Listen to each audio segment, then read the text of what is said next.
Bismillahirrahmanirrahim. Assalamu alaikum wa rahmatullahi wa barakatuh. Our dear subscribers, thank you so much for tuning in today. First of all, we wanted to start with apologizing for the delay in our live and also apologizing further for missing one of our guests today. But it was due to unforeseen circumstances. Inshallah, today we'll be focusing on the fitness aspect. And inshallah, soon after Ramadan, we'll be coming and focusing on the nutrition aspect as well.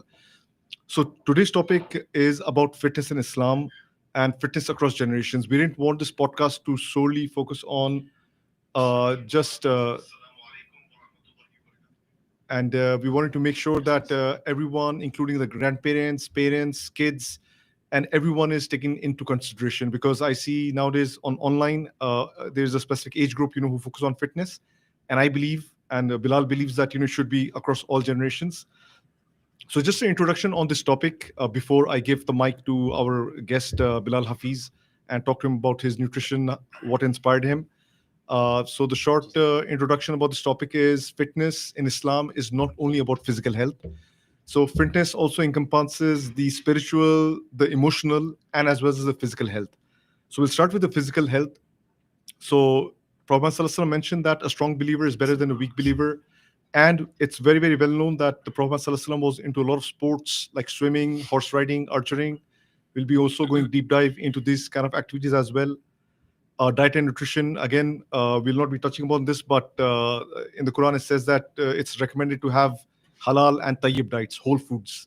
So inshallah, in our upcoming podcast, we'll discuss this. Mental and emotional health, Islam also gives a solution for how to manage your stress. It says in the Quran that only do hearts find rest in the remembrance of Allah, zikr, and all these things. So we'll be also touching base about other aspects as well. Islam also encourages positive thinking, that for a mu'min, if it's good, alhamdulillah, and if it's bad, you have to be patient. So it's always optimistic in our religion. Moving on to spiritual health, Allah subhanahu wa ta'ala has legislated the salah for all of us to pray, sort of like, empowering our mind. Also, the sadaqah and zakat, if you think about it, it's also for our spiritual well-being, to cleanse our lives, to bring more blessings into our life. Social health, the masjid is there, for our social health, to build up a community around all of us. And Islam also encourages us to stay away from intoxicants. Any sort of intoxicants, we are recommended to stay away from them. Rest and sleep, again, we'll be talking more with Bilal about rest and sleep, how it helps, and also Kalula. Like one of the things in the prophetic routine is to take a nap during the afternoon. So we'll be touching that. So again, like just to conclude the introduction of our podcast, fitness in Islam is not specified to just physical, emotional, and physical well-being as well. So we'll start with giving the mic to Brother Belal Hafeez. To be honest, I'm in the same boat. I want to know more about you. How did you get into the fitness game? Just give us a background about yourself. Well, what got me into is exactly what you just mentioned right now. Fitness, there's a huge misconception when it comes to fitness, is people assume that it's a very just physical thing, right? That's why, like, a lot of people, when they go into the gym, what's the first thing they start doing? They start looking at bodybuilding, right? Yes. And that's one of the first things so bodybuilding exercises, bodybuilding routines, and so forth. And if people think about, oh, you're going to the gym or you're trying to get big, right? That's one of the first things, because they think about it from a very superficial aspect, when in reality that's not the case at all, right? When in reality it's a deep spiritual journey that you're going on when you're working out, right? Because you think about when you first walk into a gym and you look at a weight, whether it be 50 pounds, that right. 50 pounds will never change unless you put in the time, effort, change your habit, your routine, and then the mental strength, because your mind will always give up before your body does, right? And it's always going to be where, when you could push out more, your mind's like, no, just rest. Or when you're deciding to go to the gym, it's your mind that's going to be like, just relax today. It's always going to want to take the path of least resistance, right? Okay. And so you have that battle with the nafs to be able to be like, no. For example, when something is halal but it's not healthy, to be able to say no, it's a battle of the nafs. It's a battle of you that you're fighting yourself to be able to, like, I can eat that. Like, it's halal, I can eat it. It's not a sin to eat that, but should I? Right? And to have that ability to say no, that's, for me, like, when I first started, that was one of the biggest things that kind of really geared me towards that, because when, as going through university and you start to go through that journey of trying to learn Islam and understand it, because like obviously go through when you're a kid, you're going through high school, everything's coming from the parents and it's coming from everyone else around you when you're going to classes and so forth. But then when you start to get to university, you almost have like this your own journey, right? Makes sense. And so when you're going through that, it was important to me to kind of build a lifestyle approach to it. Nice. Right? Something that I'm like, okay, I want to be able to sit for longer periods of time. I don't want to have low back pain when I'm sitting in the masjid, right? I want to be able to focus and have attention. And every single time, all the research always points towards being physically active.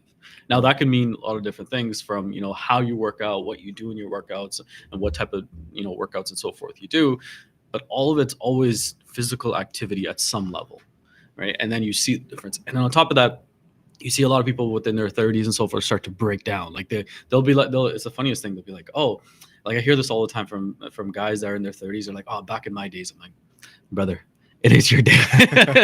You're not old. Yeah. Even when you're in your 40s, you're not old. But like, because we look at athletes, right? We look at, when you think about like sports athletes, when we talk about them being in their mid 30s, they're like, oh, they're done. But they're competing at like the 1% of the 1%. That's not what we're talking about. We're talking about having the ability to run, move, jump, lift, and just do things physically without aches and pains, right? That we should easily be able to do well into our 40s and 50s and so forth, right? So for me, my journey was always, how can I kind of encapsulate everything together, right? And then obviously going through university, learning as much as I can about fitness and taking courses and stuff outside of fitness. I started working at a commercial gym. Nice. And then from there, so there was non-Muslims, everybody, you train. I worked there for about a year and a half. The good thing was the trainers that I had around me were some of the best that you'll find. Wow. And but the thing was, the one thing I'd always see is that they would always come up to me and be like, it's like, hey, I have this guy that I'm training who's Muslim. Okay. It's like, he's just not losing weight. And I'm like, okay. I'm like, what's he eating? He's like, he's telling me he's eating chicken and rice. I'm like, I start laughing. I'm like, where's he from? He's like, oh, he's from the Middle East. And I'm like, he's like, somewhere from the Middle East. I think like, I'm like, hold on. That's not chicken and rice. They're talking about like, I'm talking about, that's a mountain of rice with a little bit of chicken. Because that's the first thing. For example, if someone from, say, they're from Pakistan or India, right? And they're like, oh, I just had some chicken and rice. Because if you translate it, right, you think about like, chicken and rice, that's translated to English, 50, yeah. That's what you're having, right? And when you think about like someone from the West said, oh, I just had some, so a little bit, you had some chicken, a little bit of rice. Okay. But when our people, when they say they had a little bit of rice, what does that mean? That's a mountain of rice, and little pieces of chicken, and then just curry, which is just all fat covered in it, right? Oh my God. So the thing for me, my biggest journey was understanding that the science isn't changing; it's the culture that we're able to relate to, right? So for example, myself, my wife, who's a registered dietitian, Nazima, the one thing that allows us to stand out is that we understand the culture of it. So when we have like our members all around the world, like join our programs, the one thing across the board is, we're not talking about Christmas. We're not talking about, drinking alcohol. We're not talking about all these things. Instead, what we're talking about is on the weekends when you go in your in-laws' house, how are you going to manage that? Makes sense. Right? How are you going to be able to go through that? Right. So for us, like our journey was understanding that there's a huge gap in the Muslim community. Like people want to work out, they want to be healthy, they want to eat healthy, and they want to do things, and they want to have more energy. And they also understand the sunnah aspect of it. They understand the Sahaba is very active and so forth, right? But the how, right? Because it's always taught from a lens of you have to give up your culture to be healthy, right? So for us, it's always important to educate everybody that, hey, you don't have to give up your culture to be healthy. Makes sense. You can keep your culture intact, but then there's changes that come along the way that you have to make, and certain adjustments that you have to adapt to. Okay, so Bilal, I'm just going to go off script now, not the questions I sent you, but like as we modernize technological advancements, like for me also, like I'm part of the 9 to 5 journey, right? And I always thought that that's amazing. Like there's, we're landing on Mars, we're sending satellites on the moon, and we're really achieving a dream. Like we have achieved a leap in technology. But at the same time, when I compare my lifestyle, like it has become like more of a desk-oriented 9 to 5. And I just wanted to ask you that is really the human technological advancements in health and fitness? Because I don't see a person working 8 to 12 hours a day sitting, like that doesn't seem to me like a advancement in health. So it's not, but that doesn't mean that you can't be healthy, right? So for example, when you think about and like you think about civilization, never human history have we had jobs that require us to sit on a chair Okay. in a very awkward position for 8 hours a day, right? Right. So everything is relatively new. And then you think about technology. Technology's goal is to make everything even easier, right? So, for example, you think about the privilege that we have in today's society, I right? understand. We can sit on our sofa and have every form of entertainment at the click of a button in front of us, every language, every community, every type of entertainment we want placed in front of us. And then when we get hungry, we pull out our phone and have access to cuisines from all over the world delivered Yes. right at our front door, I right? understand. So the thing is, like, technologies, their only goal is to make things easier because it sells, right? So for us, it's understanding that our schedule and our habits is what's going to determine how healthy and unhealthy we are. We can't get away from work, right? I So understand. you can't be like, oh, I'm not going to do this job anymore because it's not healthy. No, that's not the case. It's not that it's not healthy. It's what are you doing from your time away from it? And so the problem is Interesting. that people assume that in order for you to be healthy, that's all you can ever do. That you need to spend 2-3 hours in the gym 4 or 5 times a week. You can't eat carbohydrates. That you have to cut out this and you have to cut out that. You can't ever have a dessert. You can't ever do anything else. If there's like a work party at work, someone brought in donuts and you're like, oh, I can never take part and join in with anybody. I understand. It's like all these restrictions we create as if that's it. Like we have to turn our life upside down. But in reality, realistically, at the very bare minimum, not even bare minimum, at a really good point, 3 hours into the week is what you should be doing when it should be designated towards your workout. Very So if nice. it's Yeah. 3 workouts in a week, an hour each, you can even cut it down to say 45 minutes. That's less than 3 hours out of 168 hours in a week, right? Wow. That seems a lot less than, hey, okay, I have to work out this week. But okay, wait, how many times? Oh, just 3 times. Okay, how much? Just 45 minutes each. That's significant. It makes it a lot easier to digest, I right? understand. And then you're like, oh, okay, I can fit this in on Monday after work, Wednesday after work, and then Saturday afternoon before the kids wake up. I Oh, understand. that's very easy. I can do that 3 times. Okay, what else can I do? All right, every single day, add 20-minute walks. Every single day, non-negotiable. Whenever it is you want to do it. If you want to do it at your lunchtime, you eat your lunch and you just want to go for a quick 20-minute walk, or if you want to do it before, say you have like an hour break, or if you have 30 minutes and you're like, all right, I just want to go for a quick walk every single day, or after Isha Salah when the weather's nicer, or after Maghrib Salah, I just want to go for a quick 20-minute walk and then go home. Amazing, right? It's great for stress relieving and so forth. And then finding time, say twice at least out of the week, where you do some form of cardio, right? When you break it down and schedule it, it's become so much easier. Right. Okay. So Bilal, I have a question for the people in the 9 to 5. Right. What if they say that we don't do anything? We don't do the 3 hours or 45. So what happens if nothing is done? Well, what happens is what's happening in society, right? And what is that? Let's Look hear it. look at our healthcare system, for example, Okay. right? You think about the number one cause of death is heart disease. The number one reason for heart disease is obesity, right? And so like for a while there was this mentality going around that health at all sizes and stuff that people would Okay. say, which is just not the case, right? It doesn't mean that someone needs to have six-pack abs or they need to have like a single digit body fat percentage. By no means does that mean that. You don't ever need to see your abs for you to be healthy, right? But there has to be a balance, right? Where you can't be significantly overweight. You shouldn't be overweight. You should find that balance within it. But you think about like generally our community, they're one of the first people to run to a doctor or find medications. Yes. But in reality, I'm not saying don't go to a doctor, don't go on meds, but what are you doing in your own life, right? So when you think Oh, about like heart disease and so forth, it's very rampant within our community, right? yes.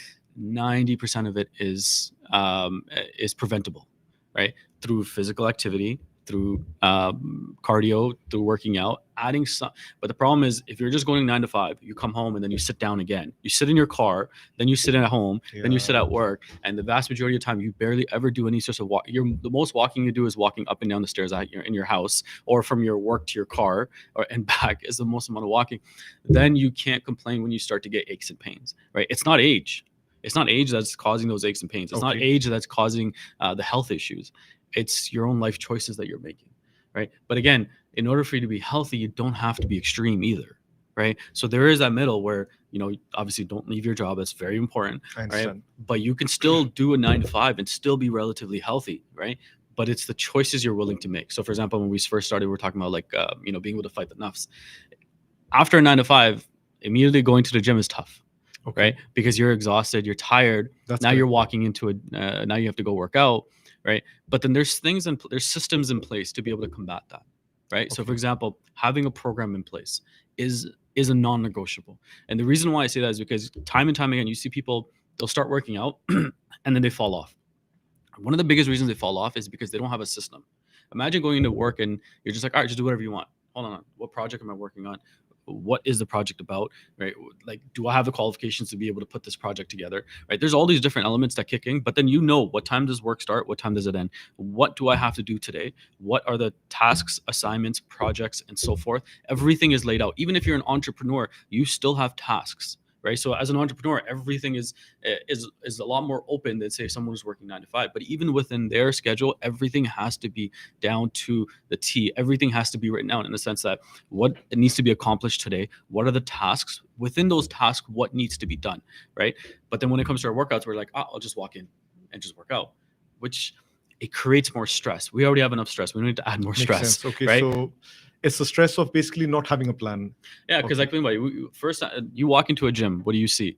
You go through the front desk. Usually, someone who's in shape, handing you a towel. You look forward. Right? You look to your left. You see all these cardio machines, like hundreds of them. Correct. And you're like, okay, there's a treadmill, there's an elliptical, there's a bike, there's a rower. Okay, and then you see all these machines that have these little labels. I'm like, okay, those are leg machines. That's for your back. That's for your correct. chest. Okay. Then you look far. You see all these dumbbells, like really heavy weights. You see all these guys who are really jacked. They're Yes. working out. Then you see barbells and squat racks, and then you're like, okay, I don't know where to start. Where do I go? Okay, Yes. just forget this. I'm just gonna go on the cardio because it's easy. I just press start and I start walking. Makes right? sense. Yeah. But then you're like, okay, I want to do legs. I need to strengthen my legs. What should I do for legs? Okay, that machine there looks nice. Okay, but how many reps? How many sets? Right? Makes How much sense. should you rest in between? Okay, now you've been doing it for 2 weeks. Should you switch after 2 weeks? But if I switch to an exercise, which exercise should I do? Right? Now I'm adding it all at once, but this Yeah. is something that you subconsciously are creating all this anxiety and stress and not realizing it. Right? So Interesting. when you talk about having a lifestyle, right? You schedule everything out. So you schedule out the 3 workouts that you have in the week, right? You schedule out your meal plans and your nutrition that you have because we all have a routine on what we eat, Yes. right? You can change that routine. And then same thing with the workouts, right? Understanding when you're walking to the gym, the first thing you want to be able to do is turn your mind off. Just follow the workouts that's there, right? And not have to think. The difference in your workouts, attention that you're putting into it, the effort that you're putting into it will be drastically different. And then you never have to think about it ever again because they're like, next week, I know what I'm going to do. Week after, I know what I'm going to do.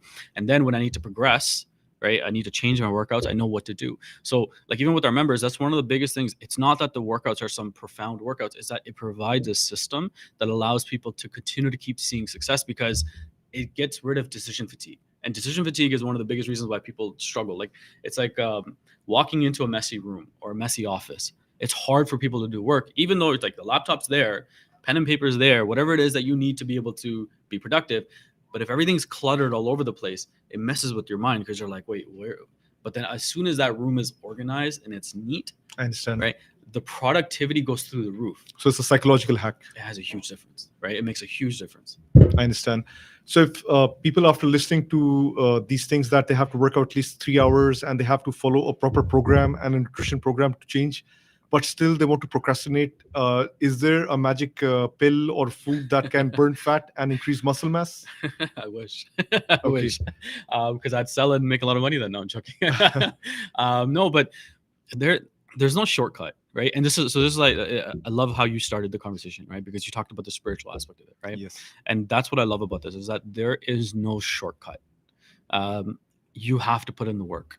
Okay. Right. So for example, when you talk about like those who are really practicing, right? Okay. What I always find so admirable is that for someone to become really practicing or like Hafez for that matter, right? Okay.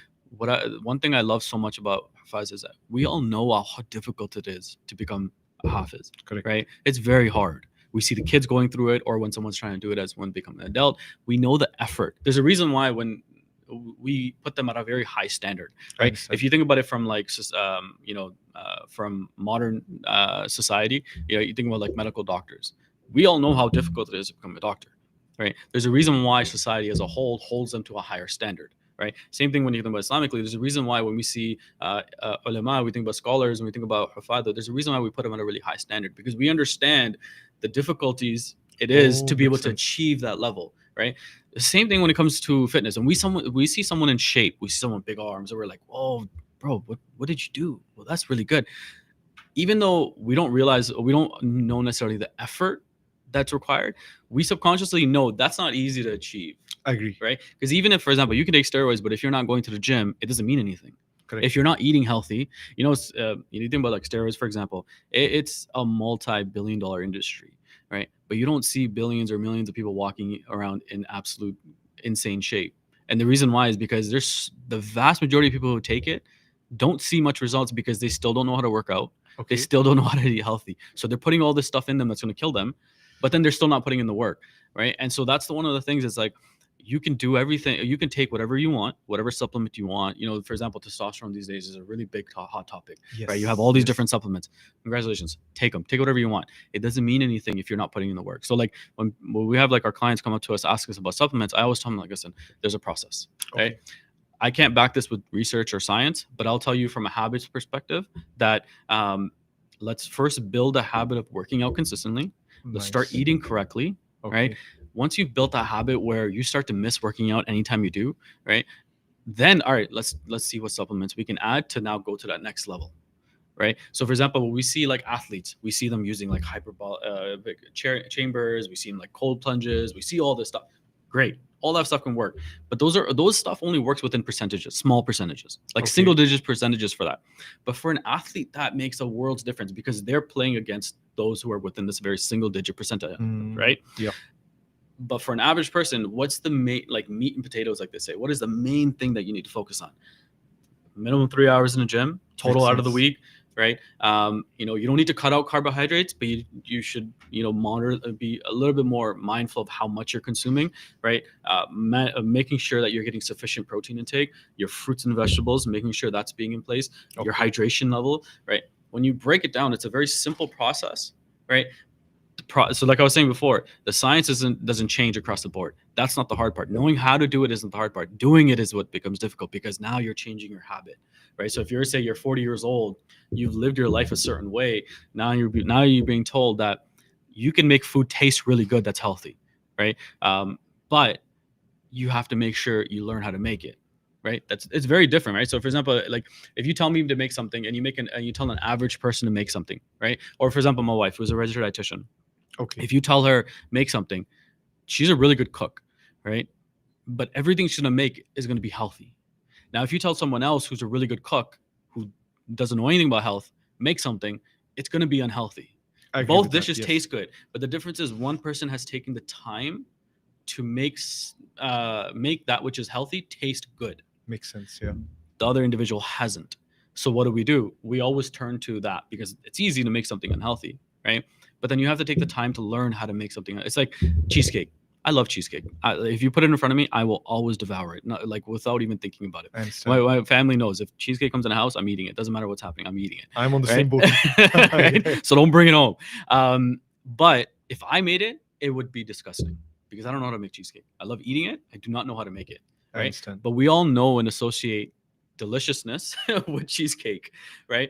But if the wrong person makes it, it's not going to It's taste going to be a good. disaster. Yeah. Exactly, right? So eating healthy is the same thing. The vast majority of those who are making stuff that is healthy, they're not taking the time to make it taste good, right? So the biggest thing, like is understanding that there's a level of effort that is required, and you can't skip that process, right? Yeah. So, for example, like when I was talking about becoming a hafaz, right? You need to put the time in. There's no shortcut to it. You can't just be like, all right, I'm going to read one line and then that's it. No, you need to put the time in. You need repetition. You need to constantly sit there and get tired almost. Your mouth starts to get tired because you're reciting so much. Your tongue starts to get tired. You get sore throat from reciting so much. But there's a reason Good why we point. respect what they are or who they become. There's a reason why we all celebrate it. When we see someone who just become a hafiz, we all give them a hug and say, oh, Yes. congratulations, mashallah, mubarak. Like there's a reason why. It's because we know that's very difficult, right? And it's the same thing. But understanding that fitness nutrition isn't anywhere near as difficult, but there is a difficulty in the habits that we have to change. But Makes then sense, yeah. same thing when it comes to salah. Are you waking up early in the morning to read fajr, right? Are you staying up all night? Like for example, fajr is difficult if you stay up all night. Makes But if you go to sense. sleep after Isha Salah, it's not hard to wake up for Fajr. So when That's a people valid complain point. about waking up for Fajr, but now if you have a really busy schedule and you're like, all right, I want to wake up early in the morning to work out because it's the only time I have, awesome. It's very easy to do that. Go to sleep early. Stop sitting on your phone, right? Makes sense. So when it comes to being healthy, it's your entire life schedule changes, right? You need to go to bed sooner. Right? You're going to be tired from your workout, so you need to recover. The only way to recover is proper sleep, right? You need to make sure you're eating correctly. You're going to save a lot more money on Uber Eats because you're not going to be using it anymore. I agree with that. Right? Yes. So there's all these different elements that are important to make sure that we remember. There's no shortcut, but it doesn't have to be difficult either. But Bilal, the issue nowadays is everyone's on social media's doomsday scrolling like 3 to 4 hours every day, right? So we have to touch base on that as well. But before also going into doomsday scrolling, it's the influencers who are promoting, like we spoke about testosterone, and they're encouraging Shilajit and some other products that this is like a magic food that you just eat. Your zinc levels go up, your testosterone goes up. But what I understand from your talk in the last 10 minutes is that you have to put in all that effort and then you start taking the supplements. But the influencer culture has shifted everything, and they're like, you can stay on your couches, and what you can do is you can find this thing in Himalaya, Shilajit, or some XYZ product that'll come after like 5 years, and you can get everything back. So anybody who ever says that you can sit on your couch, never work out, never do cardio, never eat healthy, and just take this one thing, Yes, that's anyone who says what's that, happening. Yeah, block and delete is my honest opinion to them, because they're lying. And it's the only, because Trilogy, all these things are good, they work. No, there's nothing against them, right? Like you can look at the research and so forth, no problem, right? Taking them, right? Talk to your doctors, understand all that stuff, et cetera, right? Nothing against any one of those things, but you can't miss the foundational stuff, right? But there's a reason why people always jump to that, because it's the easy way out. perfect. Right. Now it makes sense, right? yeah. It's because it's like, oh wait, I don't have to put in the work. So it's like a get rich quick scheme. Yeah. Millions of people fall for it every single time, despite everyone in the world saying, hey, don't fall for this. We've all heard of stories of people still falling for it. Hundreds of thousands of millions of dollars people lose constantly and consistently is because what are they doing without wanting to put it? Think about lottery. Lottery is a perfect example. It is the biggest scam in the world. It is the biggest waste of life. But think about the millions of dollars that they have, they're getting from people putting in millions of dollars, like individually, right? But why is it still so successful? It's because people still live that dream of, I don't have to put in the work, but I can just buy something, Oh my God. get that scratch. Oh, I got it. I win. I'm a millionaire now. I can live the rest. But if you look at the research, the vast majority of people who have those winnings lose their money, all of it. I've heard this before, yeah. Because they haven't understood what it takes to build the wealth, keep that wealth, build the wealth, but then keep it long term, right? Invest it, understanding how to manage it, because they think it's unlimited money now. Now realizing, hold on, $1 million is not unlimited. Even 50 million is not unlimited, right? There is a limit to it, right? But they don't know that because they haven't put in the work yet. So for example, when you're talking about supplements, it's no different. It can definitely work, right?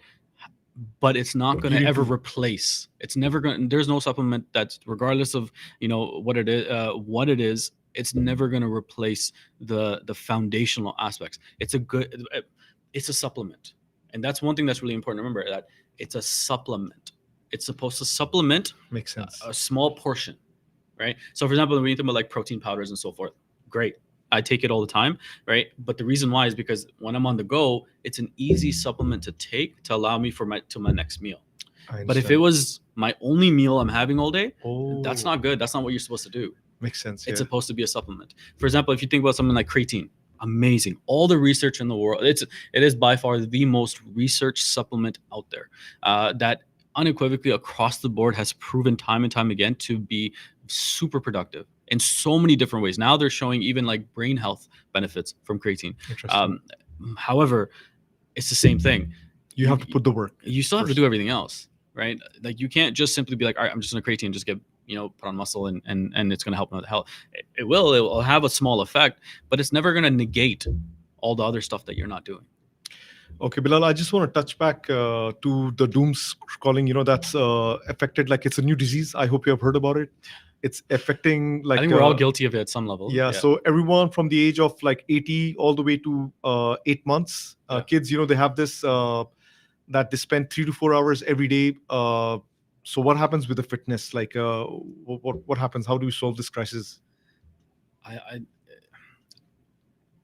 so this is it's interesting because like I've done a lot of youth talks over the years, and and having conversations with like a lot of the youth. The one thing I found is that for them it's the same thing.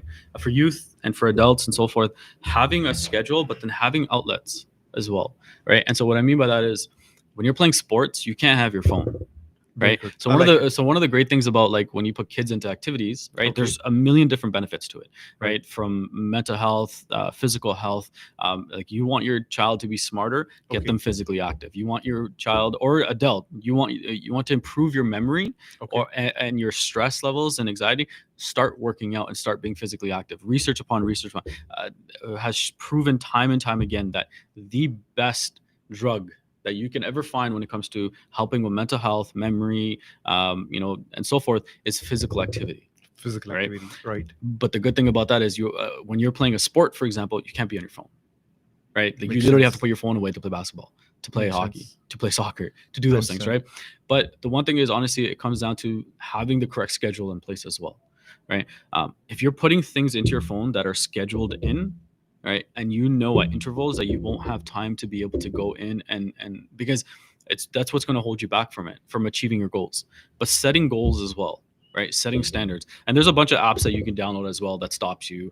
There's a cool app that I can't remember the name of the app, but um, it's basically a two-step to get into any social media, right? Very So you know, like nice. for us, we almost don't even have to think about it. We turn our phone on, we know exactly where to go right away, and it opens. But instead, this is like a two-step verification where you click it, but then it says, "Are you sure you want to? Are you sure you want to actually sign in?" I understand. Right? There was this one Sheikh Mikhail Emmett Smith. He's from the U.S. I was listening to one of his talks Okay. a few years ago in Ramadan, and so he posts. So he would do lives, and then he would post as well twice a day Okay. when he was doing his talks during Ramadan. But he was telling everybody, he's like, listen, he's like, but I'm not on social media. And what I'm saying by that is I come on for my live, I do my post, and then I delete the app. And then at nighttime, I come back on. This is during Ramadan, Right. right? He's like, I then download the app back again. I post what I need to post or do my live, and then I delete the app again. Now, obviously, he's at another level, I understand. obviously, Yeah. right? Yeah. That's going to be very difficult for most people to do. But the honest answer to that is managing your time better, I right? understand. Because you clearly have too much time on your hand. So when people tell me, I just don't have time to work out, it's just not true. I When they say, understand. "Oh, I don't have time to meal prep," that's just not true. Because if that was true, doom scrolling wouldn't be a thing, right? Excellent. And Excellent. you can have like I've been in so many settings where people are like, I admire you for working out, but man, I just don't get the time, my work and so forth. And meanwhile, I'm an entrepreneur. If anybody knows anything about entrepreneurship, it's a 24-hour job, Yes, I right? understand. A lot of commitment. So then I just kind of nod my head and we'll just continue the conversation. I'll be like, hey, did you watch so and so TV show? And they're like, yeah, that was amazing. Anything else you recommend? So And they'll go off naming like 5 or 6 different shows. And I'm like, oh, how long does it take to watch? They're like, I just binge watched that like in 3 weeks. How many my episodes? God, There's like about 10 episodes per season. How many seasons? 6 episodes. You do the math. In three it's 3 insane. weeks, I'm like, wait, I thought you said you don't have time to work out. They're like, oh no, but this is like different. This is. I'm like, no, it's not. It's your time. Yeah, I It's think your that's time, and you're never gonna get that time back, right? So it's like that's why it's important for us to remember that fitness is not on its own. Islamically, our spirituality is directly connected to our physical fitness, our physical health, and same thing when it comes to our nutrition, right? So you started off with saying, halal and tayyib, right? yes. That the tayyib part is somehow always forgotten. We're very mindful of eating halal. Everyone eats halal, but then we always forget about the wellness part. We always forget about hold on, what about the wholesome part of that? Interesting. Okay. Right? We always forget that. No one ever mentions that, right? It's like halal and tayyib. Make sure the food is halal and make sure it's wholesome. It's it's healthy. We never think about that. Is it good for you, right? We'll open up. We'll see a package and we'll look at the ingredients and we'll be like, all right, any gelatin? No. All right, we're good. We can eat this. Hold on. Look at the nutritional label as well, That's right? beautiful. Yeah. Get into the habit of even looking at the nutritional label as well, right? Like, do you really want to consume that? You can have desserts, you can have a burger and pizza and wings. Time, right? Yeah. There's a time and place for it. And the good thing is when you make a time and place, you appreciate it so much more. And the best thing is you don't have that guilty feeling either. You know, when you eat something unhealthy, the first thing, the vast majority of people, they're like, oh man, I wish I didn't eat that. I agree Right? 100% with you. Imagine being able to eat that and not feeling that. Every time I'm at Costco, the kids with the ice cream and me with the pizza slices, and I have an instant regret as soon as they finish the ice Yeah. cream. I finish the pizza and I'm like, we screwed up today. So one thing I'll say is, so it's funny you brought up Costco. Never ever buy snacks from Costco. And the reason why is because it's gonna finish in the same amount of time that you would have bought a smaller package. Because Costco, everything's big, right? right? So you're just taking in more calories, when in reality, you would have taken the same amount of time to eat something smaller. So if you think about like a bag of chips, the bag of chips is this big. Makes As opposed to sense. if you went to, say, a random grocery store, the bag of chips is this much. You are going to finish that bag of chips regardless of size in the same amount of time, right? People will be like, oh, but I'll make it last longer. No, you're not. If those chips are in front of you, you're finishing that bag, right? Makes sense, yeah. Or at the very least, you're finishing half that bag, which is basically a full bag, right? So yeah, don't get snacks from Costco because because you're going to finish that just as much and you're increasing your calories significantly. Makes sense. So I think we touched about the topic of tayyib, but I really wanted to talk to your wife about, the wholesome food and aspect. Inshallah, we can do it in the future because I believe that there is a bigger conversation to be had around that subject. Definitely. And again, time permitting, like there's already so much that we're lacking on. So moving to my next question, because this is a Happy Strong Family podcast, so we're focusing on the grandparents, on the adults, and also on the kids. So I just wanted to understand that, not being very selfish, how does the family incorporate fitness into their lifestyle? So that's actually my favorite part. So there's one thing, someone who starts to become more practicing. Right. What's one of the first things they do that annoys everybody else? He stops using TV, watches things. No, because that's your own personal thing. No one cares if you watch TV or not, right? But I'm talking about communally, like so amongst the family and stuff. When someone starts to become really practicing, generally, not everyone, I'm not gonna say everybody, right? But we've all been guilty of this at some level. They start telling others what to do, right? And that's the one thing that always annoys everybody else is that when they get into, not everybody, there's those who do it, right? I feel you. And they'll go into gatherings and they'll be like, oh, this is what you should be doing. You should be doing that. Oh, we shouldn't be doing this. Oh, don't do this. And then it almost turns people away. They almost turns people in the opposite direction. Instead, the best way to go is just lead by example. So when it comes, so we'll tell like our clients, all the time, and this is like clients all over the world that we have, regardless of a culture, community, a country that you're living in, this is universal. Don't say anything to anybody. Just lead by example. They will start to notice the energy, the weight loss, the mentality, the happiness, everything that you will gain from it, and they will be interested in themselves. So we'll tell people like, listen, just take a salad. Don't say anything. Just put it on the table. So when you go over to your parents' house, you go over to your in-laws' house, eat everything else that's there, but just put a salad in the middle of the table. I guarantee you everybody is going to eat that. Everybody is going to take it, and you didn't say anything. And I've noticed this in my own family as well, where one day I open the fridge and I see, so my wife makes these salad jars, right? So salad in a jar. So you have all these different ingredients and stuff in there. So you can just mix it up and everything stays fresh. When you're ready to eat, you can just mix it up and you can eat. And then, so I open the fridge and I'm like, I see a bunch of salad jars. And I look at my wife, I'm like, did you bring salad? You brought salad jars? She's like, no. I'm like, what are these in the fridge? And I'm like, I asked my mom, and she's like, yeah, I made some. She's like, they're really good last time you guys. So I looked up the recipe and I made a bunch, and I'm like, subhanAllah, this is amazing. I'm like, so a lot of times I just lead by example. And then, when we're talking about like family time, right? And I get this question all the time from parents, like, oh, I want to spend more time with my kids. I want to do stuff. You will have the best time with your kids. And I can attest to this, and I can attest to this from others I've recommended this, I've done it, is when you're physically active. Beautiful. It's great to be able to sit and watch a movie and do all this stuff you want to do, no problem, right? But go on a family hike, right? Find physical activities that you can do with the family. You will notice, whether it be camping or going up north, go fishing, Nice. Sign up for some sort of like marathon, or sign up for something that you do as a family that you worked, but being positive within that. So don't get mad when, they're not the most enthusiastic, because they're not, someone in the family is not going to be, and that's okay.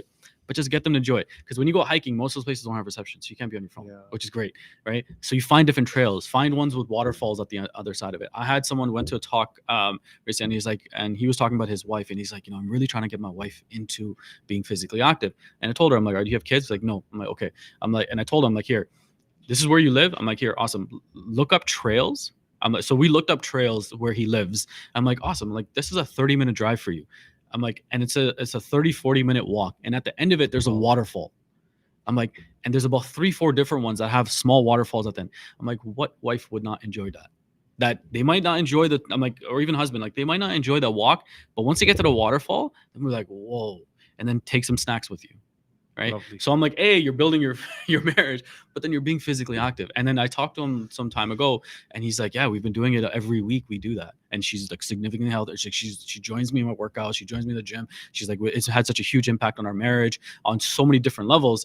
And so I'm like, physical activity has a huge part because it releases endorphins. Like you feel happy, you feel better, and now you're spending time with those you love. So Bilal, I think on that note, we have to move to questions from our online audience. So the physical health not only impacts your personal life, it also impacts your marriage, it impacts your family, it impacts the overall health. So with this end note, let's go to the questions from online audience. Jazakallah khair. So, as we've been speaking, we've been displaying some of your contact information. But I just, inshallah, just wanted to go through a few things here. So your Instagram page, if you just give us the handle and what people can expect to find. So Stronger with Bilal.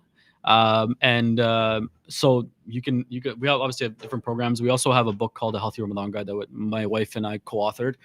It's the very first print edition. We had 34 different countries. We had even in people in Japan ordering. Allahumma barak. Right? So Mashallah. that was absolutely amazing. It's available on Amazon. And then even for our programs, the Healthy Muslim program, we currently have a program going on right now that helps prepare people for Ramadan. To be able to help get rid of like headaches and pains and so forth leading up to Ramadan and help you have that energized. Because our goal again is weight loss is easy. That's not the hard part. The harder part is, feeling better, getting rid of the headaches and being happier overall, right? So that's always our goal, is to be able to have best of both. Lovely. So Jazakallah khair. So that's Stronger with Bilal on Instagram. And BE, I spelled it right. Oh yeah. Not BI. So yeah, we're displaying it on the screen too. And your wife, Nazima, is her name? Yeah. So unfortunately, she couldn't be here, but inshallah, we'll have on her in the future. Inshallah. But just want to give a shout out to that also, Nutrition by Naz. Yeah. And then the healthymuslims.com is where you mentioned we can find more programs and stuff. Yep. And then the book you were mentioning, the Healthy Ramadan Guide. Yeah. So inshallah, if they put in their orders today, will they get it before Ramadan? Yes, they'll get it. It's Amazon, so they'll get it quicker. Actually, I was supposed to bring my copy, but it's, as we talked about beforehand, it's been a long 24 hours for me, but yeah. Okay, so Jazakallah khair. So yeah, we encourage everyone to look that up, and we'll post some of those links in the description also. And then getting to some of the questions from the audience here. We have a question that came in. Have you ever come across male-only gyms or practical tips you've seen work well for guys not wanting to be in the presence of females at gyms? SubhanAllah. So that, this is becoming a very popular question over the years, where a lot more guys are wanting to do it. It's something I've been looking into myself. Unfortunately, there are women-only gyms, right? Alhamdulillah, which are great, which we need more of, I would say. But unfortunately, there's no male-only gyms. I wish there was. But inshallah, dua, maybe we can, have some stuff in the future, inshallah. The only other way to combat that would be working out at home. You don't need. So the one thing to remember when it comes to gym equipment, they're tools, right? You don't need a lot of them. You don't need much at all, right? A simple barbell or a simple kettlebell, a few dumbbells, right? And the thing about them is that they're not expensive. And even if, say you're not financially as stable to be able to afford, the one thing to remember is they last forever. Like they are meant to last through anything, right? So a kettlebell, because they're just metal. They're literally just hunks of metal, right? And rubber, which will not break down. So that's why they're meant to be thrown around and so forth, right? So even if you do invest in it, if you have a small space that you can just get some stuff for the house, the one thing I always say is when you do get stuff for the house, right? And you can always message me on Instagram stuff if you want some advice on recommendations on stuff to get. Like I help people all the time get like the cheapest stuff you can find, as well. Just because, like, I'll give them advice on stuff to do to be able to save as much as possible. But designate a space for working out, and the reason why it's a mindset, right? You put your shoes on, you have your workout clothes, and then you're stepping into a certain area, right? That it's not just, I'll just work out wherever. So when you organize it and you keep it clean you keep it with that mentality as well, that this is my workout space. This is where I go to be able to zone, right? Like, because of COVID, did the same thing. And the one cool thing, actually, this is for everybody, one like tip that everybody can do, because of COVID, everybody was building gyms at home. Yes. Right now is the best time to buy used equipment online because none of it was ever used, but people are selling it all. And they're selling it for really good prices, and you can negotiate. So I tell people all the time, I'm like, don't even bother buying anything new unless the price is really good. Just buy everything Facebook Marketplace, because right now and I shouldn't say this because I want to get a bunch of stuff, and now it's going to be competition for us and raise the prices. I understand, so I'm doing myself a disservice here, but even last few months, I bought a bunch of stuff for like really cheap stuff that would be worth like hundreds of dollars. I'm getting for 30, 40, 50 bucks. Wow. And I'm like, subhanAllah, I'm like, this is amazing. I'm like, and so it's because people have had it sitting there as coat hangers and just dust collectors. So instead of making it like you can getting stationary bikes are very cheap these days. Treadmills are very cheap these days. Dumbbells and barbells and weights and machines are very cheap these days. And it's because all the people who bought it during COVID that are now back into gyms, or they're just not working out or whatever it may be, they're selling it and they're just like, I just need to get rid of this. Interesting. So go get it. Kashif, before we move to the next question, I have a small tip, and maybe Bilal can also relate to that. In my personal journey, what I've noticed is that, especially if you go on the weekends early in the morning, like, at 8, 9, or if you're having a hybrid model, if you can go during the lunch breaks, I've noticed significantly better. And there's only like a few, and who are there, they're there for business. They're not there for like, It's an older crowd. They're there exactly like you said. They're more focused. They're not there to put on a show, and they're dressed a little bit better. Yes, right? 100%. Significantly more appropriate. Mornings and afternoons are by far basically anytime after 3, 4 p.m. Just don't go. Like I generally avoid it unless I have no choice. But even then, I really avoid it. But generally, like you said, morning time, it's going to be an older crowd, and they're so focused because they need to go to work right after as well. So yeah, the eyes won't wander as much. One last thing, why I started like going earlier in the day now of during the weekends is that in the evenings I also noticed a new trend. I'm sure you're aware of that. They come up with their phones and they're doing TikToks, and that demotivates you so much that, these people are doing TikToks and you're trying to focus. So I'm like, I tried every hour from 8 all the way till evening 9 p.m. And then I found out, the earlier is the best, like you just go there. The best. So I know that's not the answer that the brother or sister was looking for, but it's the happy medium for now. Yes, exactly. That's basically it. Inshallah, do dua that we can potentially have something in the future. It's something definitely that's needed. But yeah, unfortunately, those are the only options right now. Alhamdulillah. So again, I'll give a shout out. So we're sitting here at Masjid Darul Iman in Markham.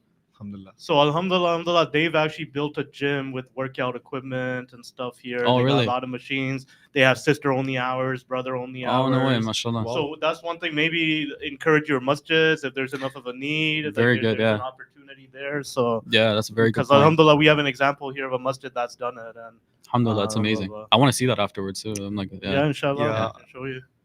So then another question that came in, and sorry, I should say before, like obviously we can't get it too deep in a podcast, right? Yeah. It's only general advice. So if there's specific questions, I encourage people to reach out and contact the brother. But just in general, I guess some advice you can give to this question: best exercises to make sure you're praying properly in old age, no back/knee pains. So there's one thing to remember. So when it comes to back and knee pain, so it's not putting aside the salah part for a second, right? The vast majority of lower back and knee pain is not because of the knee and the lower back. And so what I mean by that is, the one thing to always remember is that the lower back, there's muscles there. The knee's job is, it's flexion, but what are the muscles in and around it doing, right? So think of an assembly line, right? There's workers on the assembly line. If someone takes time off, say they go on a break, others on that assembly line have to pick up a load. And that's what ends up happening with the lower back. When your core is not strong enough, your hips aren't mobile, you don't have stability, that pressure goes to your lower back, right? You think about same thing with the knees, right? How is the mobility within your hips? How is the mobility within your ankles, right? How is the strength within your quadriceps, your hamstrings, your glutes? All of that plays a factor. So that's why it's important when we think about working out. Putting that pressure on the muscle is really important to helping it go into certain positions as well. But then working on flexibility. So mobility is being able to be flexible and then being able to be strong in those positions, right? And because, for example, if someone could do the splits, but at the moment you touch them, they get hurt, what's the point? You need to be able to go. So when think about someone running, when someone sprints, right? You hear this all the time, like, I was running and then I pulled my hamstring, right? The hamstring isn't the issue. The issue is the fact that you didn't take time to understand how to take on the demand, because what you did was you went into a stretched position. People Okay. aren't getting hurt in the stretched position. They get hurt the moment they drop their leg to have the other leg now take off, Okay. right? And the moment that leg now that was once stretched drops down, hits the ground, the hamstring has to strengthen. Okay. So you went from a lengthened position to a strong position, and the hamstring's like, what did you just do? Oh my And strains. And so going into deeper ranges, improving range of motion, and working through those exercises, right? So for example, when you walk into an average gym, especially after 4 or 5 p.m. like we were talking about, either more like the bro science guys, right? Like the weekend warriors, they'll go in, they'll grab a dumbbell, they'll be like, Yes, yes, like, yes. or even push-ups. You see people all the time, they're like half reps, like, oh, how many did you do? I did 100. I'm like, I'm not gonna do you like 10. Like you full extension Wow. all the way through, full extension. Same thing with squats. So there's a bunch of different exercises, right? But the one thing to remember is that you have to ask yourself what you're doing as a whole, right? So are you strengthening your hips? You're strengthening your core. Are you working on mobility, right? And so Interesting. improving your range of motion within your hips, improving your range of motion within your ankles, right? Strengthening your feet, right? So it's a chain. So working on all those things as a whole, and then obviously will then have a huge impact. Lovely, lovely. Go ahead, Kashif. Do we have something? Yeah, well, we have some more, but I think we're getting. You also have another commitment you got to get to, Yes, so I yes. appreciate that. So this is mashallah, brother Muhammad's fifth or sixth time hosting, I Alhamdulillah. think. Alhamdulillah. So Yes, I just yes. want to throw out your social media also. Where do people follow you? Because Oh my God. Thank you so alhamdulillah, much. you're so active in the community. You're at all First the picture is conferences. Khabib, mashallah. Yeah, There you go, alhamdulillah.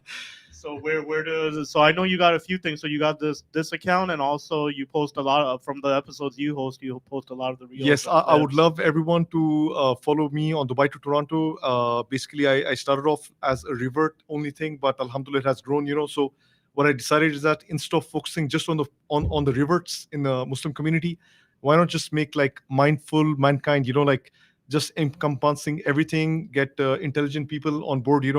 And that's what I've been doing. So please follow my stuff. If you love it, please. I'm happy to get any feedback on how to improve. But honestly, I'm just trying to empower the Muslim community. So everyone, basically, our youth, they look up to us. Inshallah, one day. Inshallah. Jazakallah Inshallah. khair. Wayak. So I know we got to wrap it up, but I'll ask a question from my side Go ahead. here.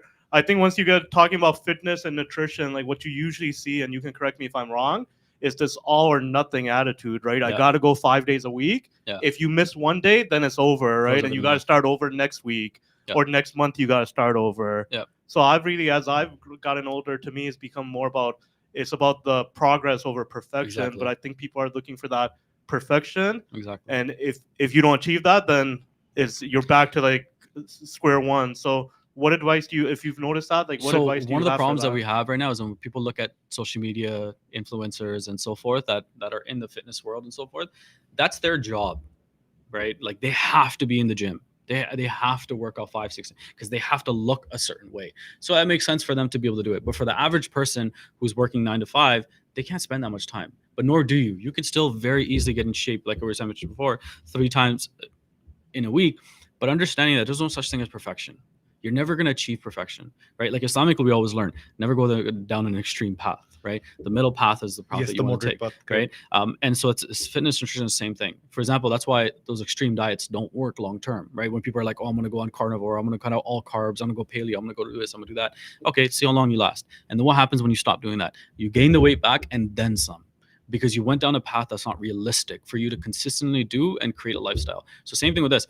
It's easy to work out 3 times in a week permanently. And say you miss one workout. All right, next week I can easily make that up. 5 times, like you were mentioning, you do 5 times, you miss one workout. How are you going to make that up next week? But the thing Makes is, sense, yeah. you don't need to make it up. You don't have the mentality that you need to make it up or they need to restart. Things are going to happen, right? You're going to go on vacation. You're going to have to move. Kids are going to get sick. Things are going to happen. You're not going to have the best sleep. It's okay. That's just called life. But if you have the mentality that to restart every single time, you're always going to set yourself back. Just continue. Just keep going. Keep pushing. This is a lifelong journey. You're never going to work out just for 6 months. You're working out till the day you die. And that if you have that mentality, then you'll understand that hicks and that that bumps are going to come along the way. You're going to have hiccups, and that's perfectly fine. That's okay, right? But if you have the mentality that everything always has to be perfect, you're never going to accomplish anything. It's Makes okay to sense. do a little bit. Like, for example, you only have 20 minutes to work out. Your plan was to work out an hour. That's okay. Work out 20 minutes and then go about your life. That one workout isn't what's gonna make or break everything. What will make or break is with the mentality that, I have to miss this workout now. No, you have 20 minutes. Just do 20 minutes. It's okay. Even if it's just a warm up, just get something in and then go home or go do what it is you need to do. Kashif, I have one rapid fire question, if you're okay. So I'm just trying to summarize the podcast, right? So because it's Happy Strong Family, grandparents, parents, and kids, what is the best way to motivate someone who's not into fitness space at all? So from your understanding, is it a person leads by example and the others get influenced? Or do we propose the whole family as a grandparent, parent, and kids to holistically adopt a program? So it's going to be like a yes or no thing. So when it comes to your own kids, you can say things, right?